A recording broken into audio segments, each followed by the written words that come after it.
Hello दोस्तों, आज की स्टोरी है एक 21 साल की लड़की की जिसकी डेथ एक मिस्ट्री बनी हुई है। वैसे तो दुनिया में आपने बहुत सारे लोगों के मरने के किस्से सुने होंगे, लेकिन आज की स्टोरी बाकी लोगों से बहुत ज़्यादा अलग है, क्योंकि ना तो इस लड़की ने सुसाइड किया और ना ही इसका मर्डर हुआ।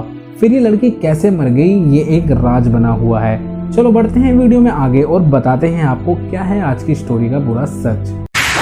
A developing story, and this is a strange one. The body of a missing Canadian tourist has been found in this water tank. The woman inside the tank, 21-year-old Elisa Lam.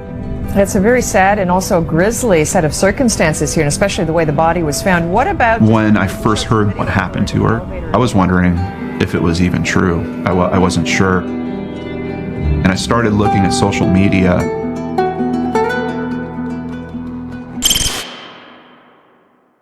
आज की story को बुलाया जाता है the disturbing death of Elisa Lam के नाम से। आज की स्टोरी में हम जिस लड़की के बारे में बता रहे हैं उसका नाम है एलिसा लैम, जो कि कनाडा में रहती थी। एलिसा के पिता कनाडा और उसकी माँ चीन से थी। एलिसा बचपन से ही पढ़ाई में एक होनहार लड़की थी, जिस कारण वो अपनी आगे की पढ़ाई के लिए अमेरिका के लॉस एंजलिस में जाना चाहती थी। जब एलिसा ने ये बात अपनी माता पिता को बताया तो उसके माता पिता इस बात से बिल्कुल भी खुश नहीं थे, क्योंकि एलिसा को बाइपोलर नाम की एक बीमारी थी, जिस कारण उसके माता पिता नहीं चाहते थे कि वो उनसे दूर कहीं भी जाके रहे। उनको इस बात का डर था कि अगर एलिसा लैम की तबीयत खराब हुई तो उनको संभालने वाला वहाँ पर कोई नहीं होगा, इसलिए उसके माता पिता नहीं चाहते थे कि वो कहीं भी जाए। लेकिन एलिसा ने तो अमेरिका जाने की जिद ही पकड़ ली थी, जिस कारण उसकी जिद के आगे उसके माँ बाप को झुकना ही पड़ा और अब वो एलिसा को भेजने के लिए तैयार हो गए थे।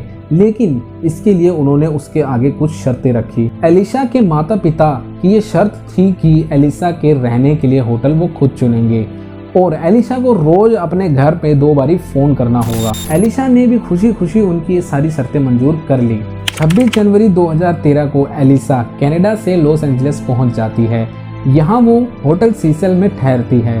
बता दें आपको कि उस समय ये होटल काफ़ी ज़्यादा बदनाम होटलों में गिना जाता था। एलिसा को एक और पार्टनर के साथ रूम शेयर करना था, हालांकि उसके रात के बड़बड़ाने की आदत के चलते उसको एक अलग रूम दे दिया गया। यहाँ तक कि जर्नी में तो सब कुछ ठीक चल रहा था। सब कुछ एलिसा और उसके माँ बाप के साथ हुई बात के मुताबिक चल रहा था। एलिसा रोज होटल से अपनी माँ को फ़ोन किया करती थी। यह सिलसिला 30 जनवरी तक चलता रहा। 31 जनवरी को एलिसा उस होटल से चेकआउट करने वाली थी।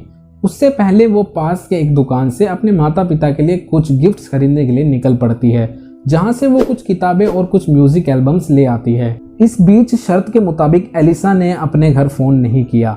माँ बाप इंतज़ार करते रहे, लेकिन जब काफ़ी देर बाद भी एलिसा का फ़ोन नहीं आया तो उनके माँ बाप को उसकी चिंता होने लगी, जिसके बाद उन्होंने होटल में एलिसा के बारे में पूछने के लिए फ़ोन किया। होटल का स्टाफ एलिसा को ढूंढने के लिए जब उसके कमरे में गया तो उसका कमरा बिल्कुल खाली था। एलिसा वहां नहीं थी, जिसके बाद होटल के स्टाफ द्वारा पूरे होटल की छानबीन की गई, लेकिन एलिसा का कहीं भी पता नहीं चल सका। जब काफ़ी वक्त गुजरने के बाद भी एलिसा का कहीं पता नहीं चला तो होटल के स्टाफ ने इसकी सूचना पुलिस को दी। मामले की सूचना के बाद पुलिस होटल पहुंचती है और एलिसा को ढूंढने में जुट जाती है। पुलिस को एलिसा पूरे होटल में कहीं भी नहीं मिलती, जिसके बाद सीसीटीवी कैमरे देखे जाते हैं, जिसके बाद पुलिस को बेहद अजीब चीज मिलती है।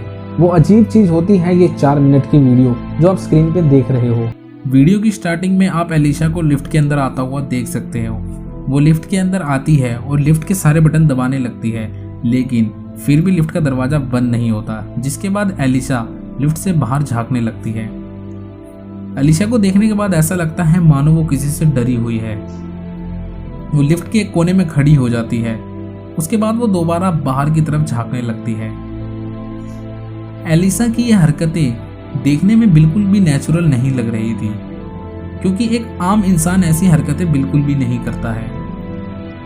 उसके बाद एलिसा बाहर चली जाती है लिफ्ट से और ऐसा लगता है जैसे वो किसी से वहां पे खड़ी होकर बात कर रही हो। ये सिलसिला काफ़ी देर तक चलता रहता है, लेकिन इसके बावजूद भी अब तक लिफ्ट का दरवाज़ा बंद नहीं होता। उसके बाद एलिसा वापस लिफ्ट के अंदर आ जाती है और फिर से सारे बटनों को दबाने लगती है, वो भी बहुत ज़ोर ज़ोर से। लेकिन अब भी लिफ्ट का दरवाजा बंद नहीं होता और एलिसा दोबारा बाहर चली जाती है। बाहर आने के बाद एलिसा की हरकतें और भी ज्यादा अजीब हो जाती है।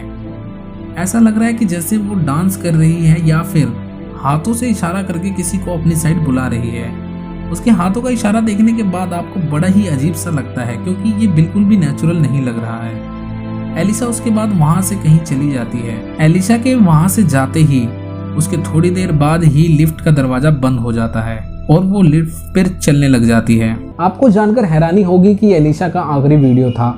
इस वीडियो में एलिशा आखिरी बार जिंदा नजर आती है। जब पुलिस को कोई और सुराग हाथ नहीं लगा तो पुलिस ने इस 4 मिनट की वीडियो को इंटरनेट पर डालकर लोगों से इसकी जानकारी के लिए मदद मांगी। बाद में ये वीडियो वायरल हो गया। लोगों ने इस घटना को भूतिया करार दिया। कईयों का ये मानना था कि यह आत्मा का चक्कर है।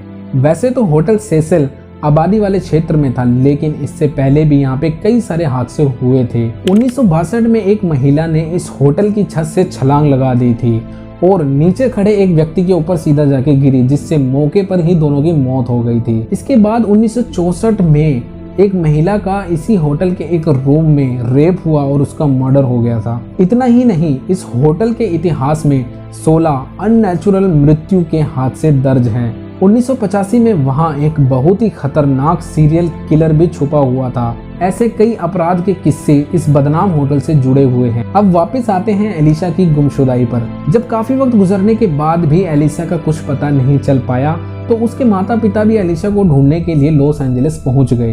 वो लोग भी पूरी जी जान से अब एलिशा को ढूंढने में लग गए थे, लेकिन उनको भी एलिशा के बारे में कुछ पता नहीं चल पाया कि आखिर एलिशा गई कहाँ। पुलिस भी एलिशा को ढूंढने के लिए पूरा जोर लगा देती है, लेकिन पुलिस भी नाकाम हो जाती है। किसी को भी ये मालूम नहीं होता कि आखिर एलिशा लेम गई कहाँ। लोगों का ये मानना शुरू हो गया था कि शायद उसको किसी ने किडनैप कर लिया है। करीब 15 से 16 दिन बाद होटल में ठहरे लोगों ने होटल से काला और बदबूदार पानी आने की शिकायत की, जिसके बाद 17 फरवरी को होटल के स्टाफ ने इस समस्या का पता लगाने के लिए होटल के छत पर बने बड़े बड़े वाटर टैंक को चेक करने का फैसला किया। होटल की छत पर 4 टंकियां थी।